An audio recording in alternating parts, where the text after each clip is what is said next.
कश्मीर भी एक बहुत जबरदस्त सेल्फ इन्फ्लिक्टेड वुंड है ताहिर साहब। पाकिस्तान, ये पाकिस्तान में खुद ही, जिसको कहते हैं ना कि अपने आप को, अपने पैर पे खुद कुल्हाड़ी मारना, ये पता नहीं क्यों ऐसा शौक है। वो पंजाबी में नहीं थी, बड़ा एक मशहूर शेर था, मुझे पूरा याद नहीं है, कि कुछ शहर दे लोग भी जालिम सन, कुछ सानू मरण दा कुछ शौक भी से। कुछ सानू मरण का शौक जी, भी सी। मुनीर नियाजी और मुझे साहब की लगता है नज़म कि है। मुनीर नियाजी साहब का, बिल्कुल बिल्कुल। तो ये मुझे लगता है कि ये बिल्कुल पाकिस्तान पे फिट बैठता है। अब मैं आपको बताता हूँ, कश्मीर कश्मीर बनेगा पाकिस्तान, कश्मीर फलाना, कश्मीर ढिमका, क्या हुआ? क्या हुआ? बिलियंस ऑफ डॉलर्स की इन्वेस्टमेंट आ गई कश्मीर में, राइट सर।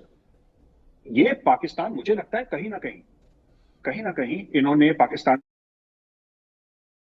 आज की इस वीडियो में पाकिस्तानी मीडिया इंडियन मीडिया पर बात कर रहा है।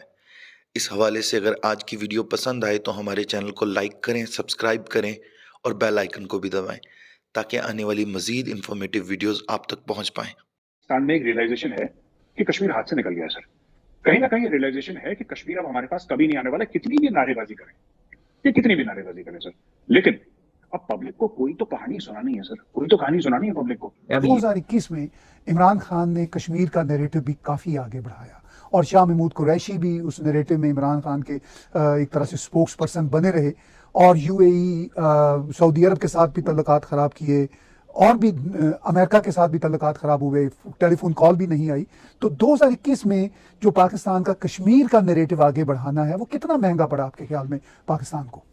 दुबई ने कश्मीर में करोड़ों रुपए के प्रोजेक्ट्स की योजना बनाई है। कश्मीर में अलग अलग प्रोजेक्ट्स शुरू होंगे जिनमें इंडस्ट्रियल पार्क, मेडिकल कॉलेज, विशेषकर हॉस्पिटल और लॉजिस्टिक्स सेंटर खोले जाने की तैयारी है। जम्मू कश्मीर से अनुच्छेद 370 हटने के बाद किसी प्रत्यक्ष विदेशी निवेश की ये सबसे बड़ी तैयारी है। दुबई की सबसे बड़ी real estate company MR group Kashmir में भारी भरकम निवेश करने जा रही है। इसके लिए दुबई की सरकार और जम्मू कश्मीर सरकार के बीच करार भी हो गया है। इस निवेश के जरिए एमआर ग्रुप कश्मीर में 5 लाख वर्ग फुट इलाके में एमआर मॉल ऑफ श्रीनगर का निर्माण करेगा। जम्मू कश्मीर को केंद्र शासित प्रदेश बनाए जाने के बाद ये पहला इतना बड़ा एफडीआई है। संयुक्त अरब अमीरात के सेंचुरी फाइनेंशियल समूह ने $10 करोड़ यानी 750 करोड़ रुपए के निवेश के लिए करार किया है। इसके तहत 3 होटल्स और एक वाणिज्यिक और आवासीय परिसर का निर्माण किया जाएगा। हाल ही में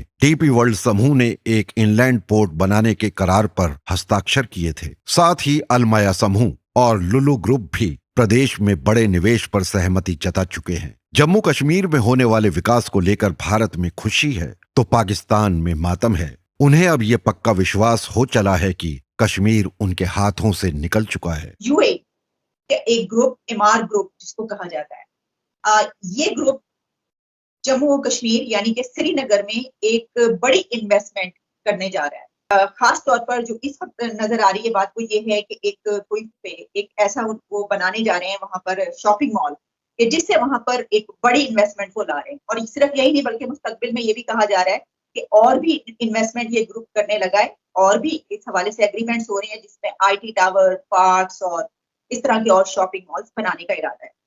कश्मीर कश्मीर बनेगा पाकिस्तान, कश्मीर फलाना, कश्मीर ढिमका, क्या हुआ? क्या हुआ? बिलियंस ऑफ डॉलर्स की इन्वेस्टमेंट आ गई कश्मीर में। कोई लुलु ग्रुप है, इस तरह के डिफरेंट ग्रुप्स हैं जो वहां पे इन्वेस्टमेंट कर रहे हैं, लेकिन ये टोटल मिला के तो बिलियंस की इन्वेस्टमेंट है। अब ये जो इतने बड़े बड़े मैसेज है ना, ये आप यूं समझ लें कि नरेंद्र मोदी साहब का गुज़श्ता 2-3 सालों में एक मास्टर स्ट्रोक है। इसको आप दुबई का काम ना समझें, ये मोदी साहब की एक सक्सेस है। ये इस बात का इशारा है कि आपके जो प्राइम मिनिस्टर साहब हैं उनका जो सारी डिप्लोमेसी फेल हो गई है, is a total flop. UAE एक ग्रुप, एमआर ग्रुप जिसको कहा जाता है, ये ग्रुप जम्मू और कश्मीर यानी कि श्रीनगर में एक बड़ी इन्वेस्टमेंट करने जा रहा है। एक एग्रीमेंट हुआ है इसके हवाले से भारत की हुकूमत और यूएई की हुकूमत के बीच और एमआर ग्रुप जो है उनके बीच। तो इस वक्त नजर आ रही है बात वो ये है कि एक ऐसा वो बनाने जा रहे हैं वहां पर शॉपिंग मॉल, जिससे वहां पर एक बड़ी इन्वेस्टमेंट वो ला रहे हैं। और सिर्फ यही नहीं बल्कि मुस्तकबिल में ये भी कहा जा रहा है कि और भी इन्वेस्टमेंट ये ग्रुप करने लगा है और भी इस हवाले से एग्रीमेंट्स हो रहे हैं जिसमें आईटी टावर, पार्क्स और इस तरह के और शॉपिंग मॉल्स बनाने का इरादा है। कश्मीर है उसके हवाले से पाकिस्तान के खास मौके और यूएई जो है वो एक मुस्लिम कंट्री कहा जाता है और ये कहा जाता है इस तरफ से कि जी वहां पर जो कश्मीरी हैं उनके साथ जो है वो ये सलूक हो रहा है, वो एक आजादी की जंग लड़ रहे हैं। देखें, ये बहुत ही मेडिवल किस्म की थिंकिंग है, जिससे अब टाइम आ गया है कि पाकिस्तान इससे निकले।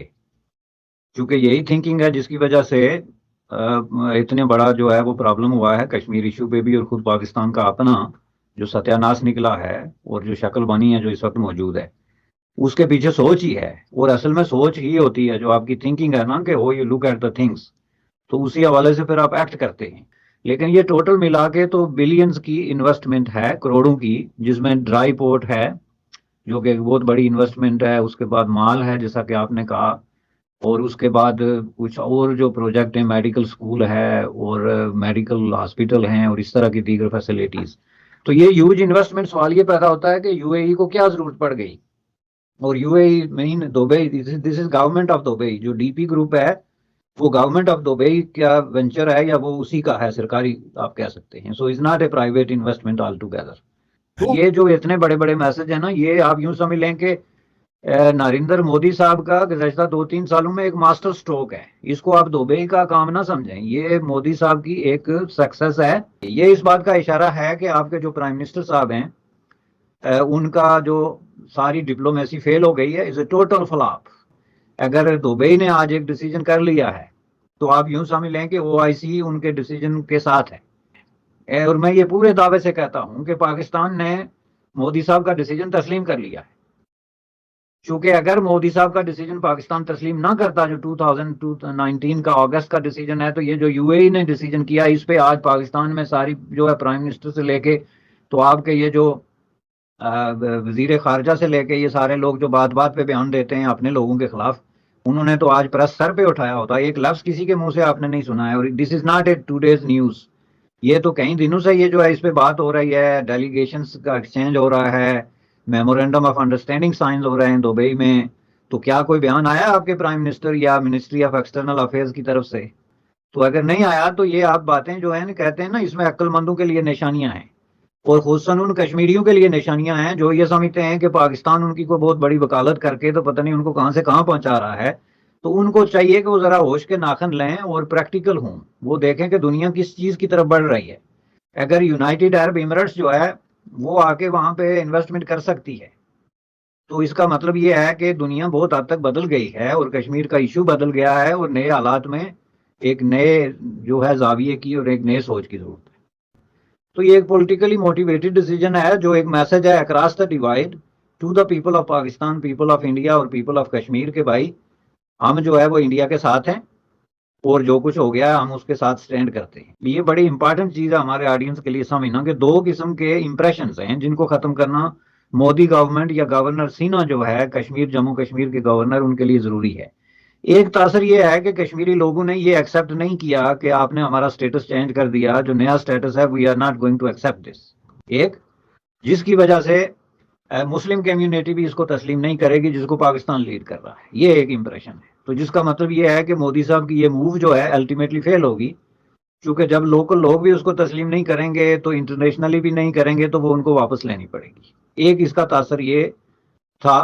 और दूसरा ये है कि वहां पे मिलिट्री कंटिन्यू है, एक अनार्की की सिचुएशन है, एक्सट्रीमिज्म है, हमले हो रहे हैं, तो उसको मोदी साहब जो है वो कंट्रोल नहीं कर सके, तो इसलिए वहां पे कोई इन्वेस्टमेंट नहीं हो सकी। ये दो एम और ऑब्जेक्टिव आप कह सकते हैं जिनको डील करना उनके लिए जरूरी था, जिसके नतीजे में ये एक्शन जो हो रहा है इसमें इज नॉट अबाउट 2 बिलियन और 3 बिलियन। ये एक बहुत बड़ा मैसेज है जिसका किसी भी बिलियन डॉलर में आप कीमत नहीं लगा सकते। लेकिन जब इन्होंने राजी कर लिया, इस चीज पे एग्री कर लिया कि हम जो है ये इन्वेस्टमेंट करने वाले हैं, तो इन्होंने ये सारे मैसेजेस क्लियर कर दिए कि पहली बात है कि इंडियन जो डिसीजन है दैट इज जस्टिफाइएबल। सेकेंडली जो है वो इंटरनेशनल कम्युनिटी को इस बात पे कोई प्रॉब्लम नहीं है